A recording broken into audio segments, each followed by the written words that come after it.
What could you be showing me in the woods right now? This is the side of our new house, man. What, like a tree house? No, like a real house. No parents, no one telling us what to do. We make the rules. Hold on. What is this kid doing here? I'm afraid to tell him to leave. I don't know what he's capable of. Patrick, Biagio, the forest is ours. No one will find us out here. I do, in fact, remember what it was like to be a teenager, to have the summer in front of you. I mean, I realized that this was many millennia ago. The Earth hadn't even cooled. Right. The moon was still forming, right? Yeah, well, And dinosaurs roamed the Earth. it's true. It's true. But nonetheless, summer vacation was like, I mean, wow, it was a mystery in front of you every year. You're like, what are we going to do this year? Oh, yeah. It's going to be amazing. And I remember doing crazy shit with friends, like going, you know what we're going to do? There's this whole patch of forest across the street, and we're just going to go through. We're going to build a trail all summer. We're going to build tree houses, and we're going to live there. We're going to say, fuck it. Nobody's going to, we can hide there anytime we want. It's going to be awesome. It's our world. You go and build yourself a shantytown. Yeah. And I was usually the guys like, hey, you guys want to go see a dead body? You had a very different summer than I did. You had a very different summer from me, too. We were all Bridget Terabithia about it. We wanted to get the fuck out of this reality and get somewhere else. We're like, So how was Narnia in the summer? It wasn't as cold as you might think.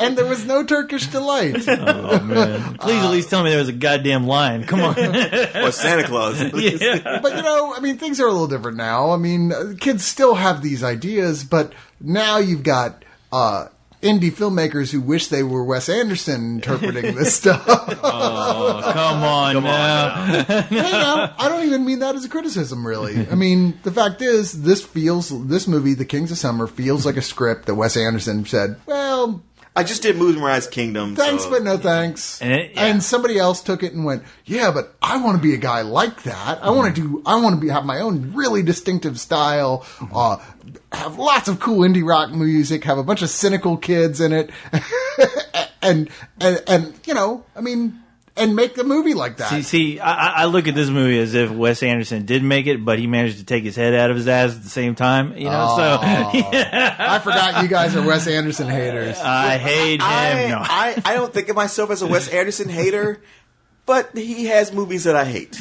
No, you know, I enjoy. Hate is too strong. I enjoyed his films until the last one I saw, which was Moonrise Kingdom. It was Life Aquatic for me. Oh, really? Okay. I didn't mind that one so much. But this one, I was like, you know what? This is everything I was hoping I would get out of Moonrise Kingdom. All the bullshit taken out, all the kind of stuff that I didn't do.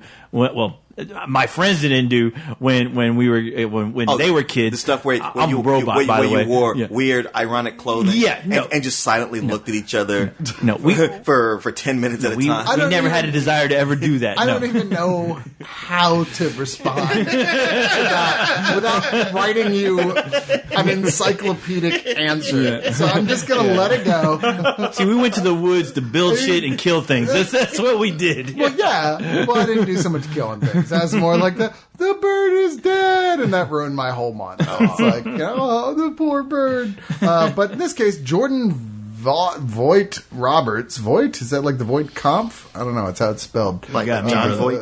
Yeah, I don't know.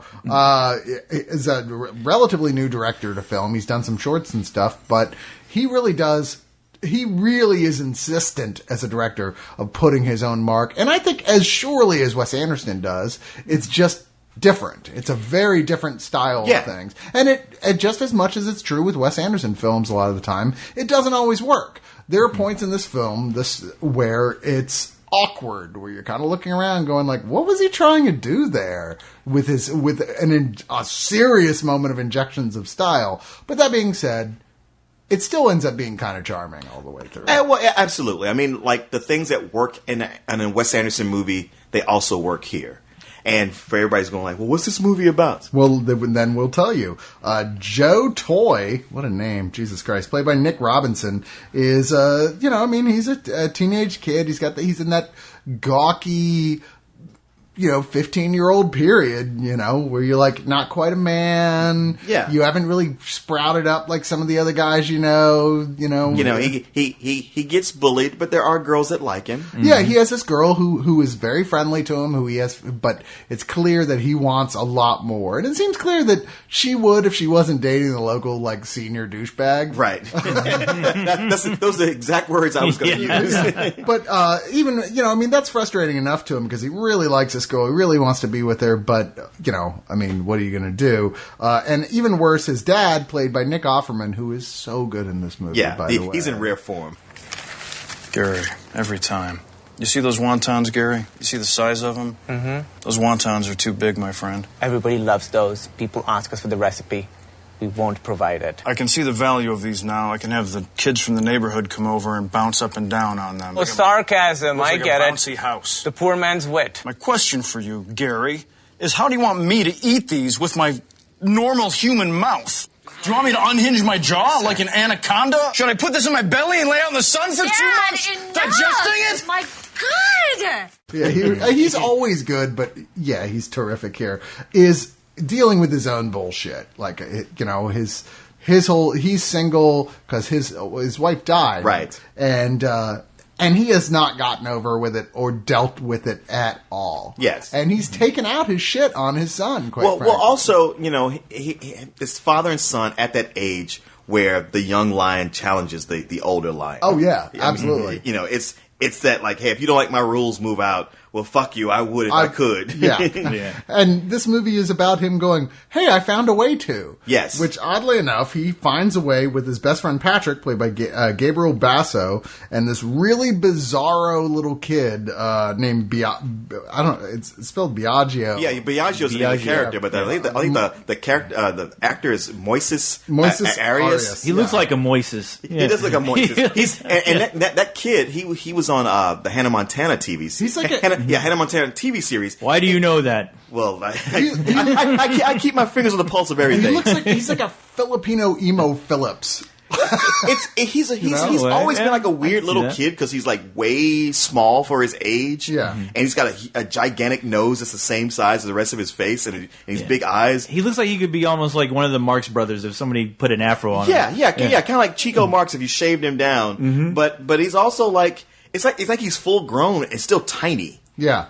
Well, he's the oddball of the three. Yes, he's the other wild two card. have been friends for years. He's the guy who kind of just gets sucked into this by accident. Shows up out of nowhere. He's random. He's that kid that your parents tell you stop hanging out with that guy. All right, bad news. But he's the guy where he goes like, what's this guy doing here? Yeah. What's his deal? Well, they find a place out deep in the middle of the woods, and they go, you know what? We're going to build our own house here. We don't know shit about building a house, but goddamn it, we're going to do it. We'll grab scraps, and we'll just build something. And miraculously... we'll hunt our food. Yeah, and miraculously, it turned... Because early on, you see... is it Joe? Joe Toy? Is that his name? Yeah, Joe Toy. Yeah, you see him build a birdhouse that's about the shittiest birdhouse you could imagine. Seriously. So the idea that he's going to build a house, it's like a birdhouse the dumb kid from The Simpsons would have. Yeah. But somehow they are able to make this shack that they just like run. They run away to the point to where everybody's parents are worried. They're like, police have been alerted. We are going to live in the wild. We're going to live like our ancestors did. Yeah. We're going to hunt for food, even though they basically just go to Boston Market.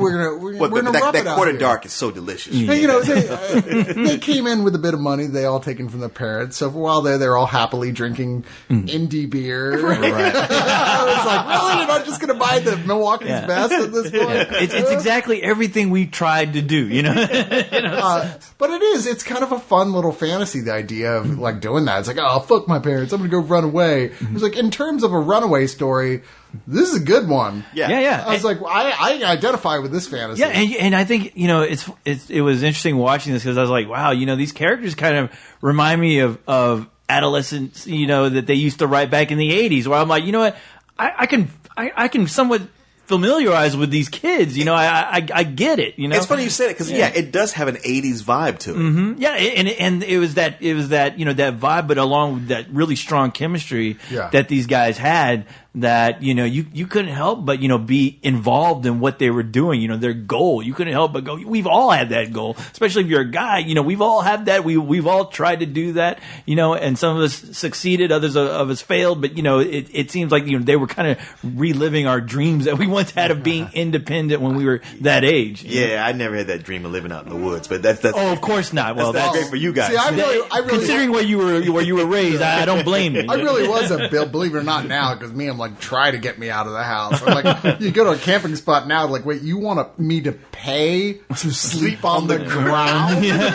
Fuck you! Oh, come on. You haven't lived until you slept on the dirt ground, the dirt floor. My ancestors slept on the dirt floor. But when I was a kid, I was like, yeah, let's do it. Let's build it. Let's live in it. It's going to be awesome. So, yeah, I felt that. But, as the story goes along, you know that something is going to go wrong. What ends up goes wrong, of course, is the girl in question gets invited out there. He goes, oh, you know what? We got to bring up the bros. We got to bring in bros before hoes. Yeah, he forgets the rule. Yeah. And you know what happens when you get in that situation when there's a lot of expectations with a girl and a guy to hook up. A lot of heartbreaking. Yeah, I mean, honestly, like, what could break the bond of two teenage guy friends? Pussy. Some teenage girl who just comes in and like, oh, did I do that? I'm sorry. I didn't mean to hurt you. Yeah. You know what? Yeah, thanks for coming over. Thanks for coming over, Yoko Ono. Yeah, exactly. And honestly, there's a point in this movie that I think I distanced myself a bit. I felt like they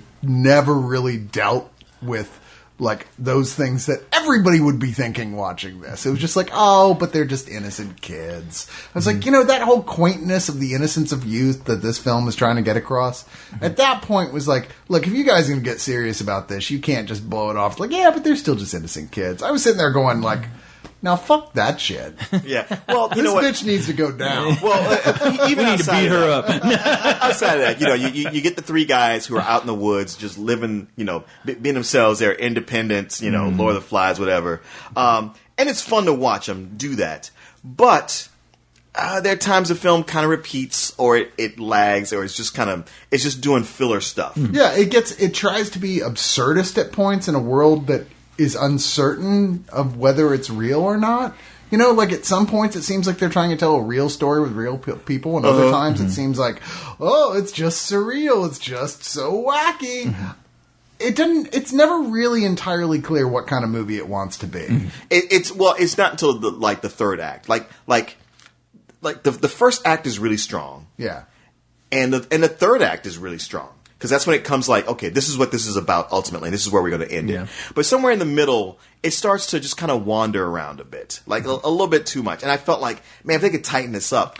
Although with like a short 90-minute running time, you tighten it up. It's not even feature length anymore. I think the thing, watching it, you could tell the director completely lost himself in the whole idea of being out there with these guys. Or it's like, all right, we're still trying to tell a story here. I mean, it's great to, actually, I'm like, wow, you know what, guys? Everybody on set, we actually built this goddamn thing. Let's hang out and party. The funny thing for me is I was kind of the opposite. I enjoyed the stylistics that were going on during the second half when it was really just about freedom and teenage boys going like, yeah, this is the life. We're live this way forever. I was like getting into the fantasy of that, going, yeah, man, that was like me as a kid. I would have loved that shit. I was enjoying the hell out of the second half. And then the third half is where it started to drop out. Third half. The third act. While you were out there, you forgot how to do math. Yeah, exactly.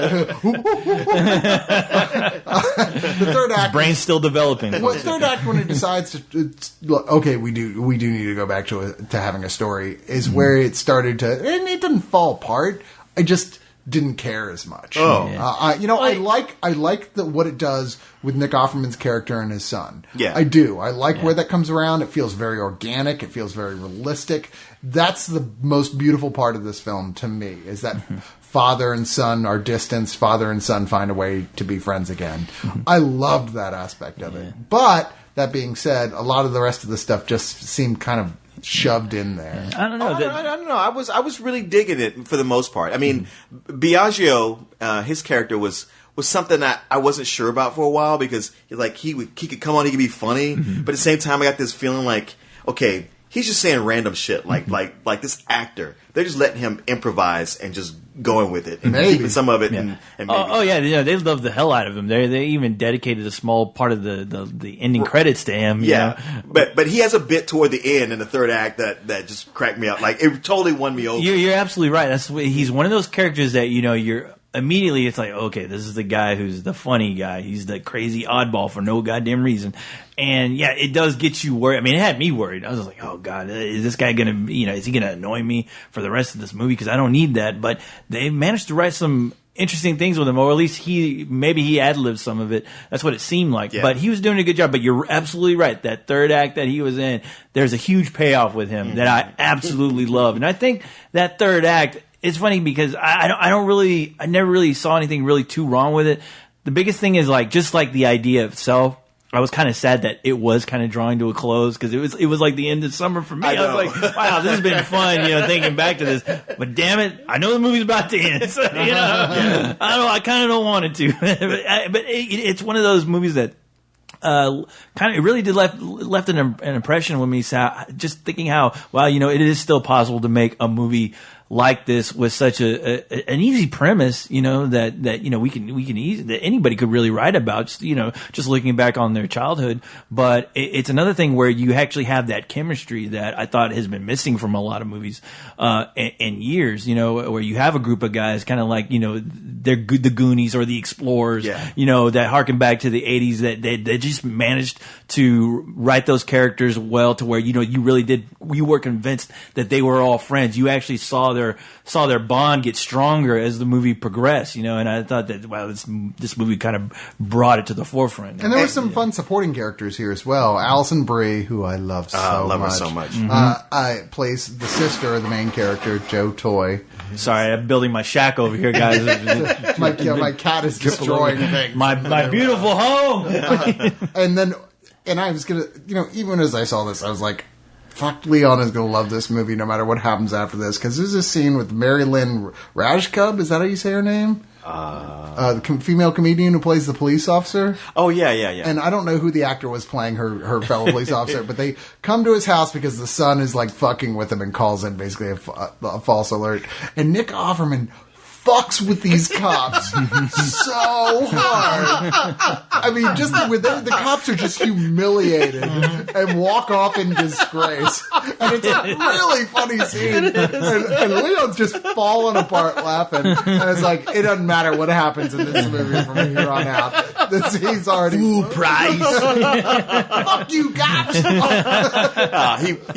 He was brilliant. I mean, he had so many great moments. But, I mean, I guess Nick Offerman is just really when he's not doing Parks and Recs, he's all about making indie comedies now. Oh yeah, which is great because he's so good at it. Really he is good. But special kudos to Nick Robinson, the lead who plays Joe Toy, because he was on the third season of Boardwalk Empire, and he had a great episode.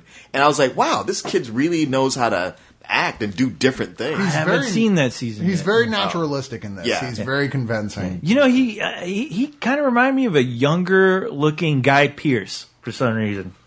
Maybe I could see that. You see that? Yeah. Like maybe a little bit of Guy Pearce mixed in with never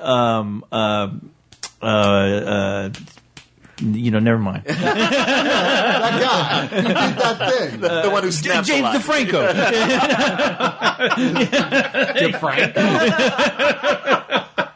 Anyway, what do you guys give this film? I don't know. You know what? I give it a matinee. I was toying with low matinee. But I was like, you know what? I actually enjoyed this more than not. And other than the middle where it sagged, at least for me, I really enjoyed the rest of it a lot. So yeah, it's a matinee. Full price. Yeah. No need to go any further.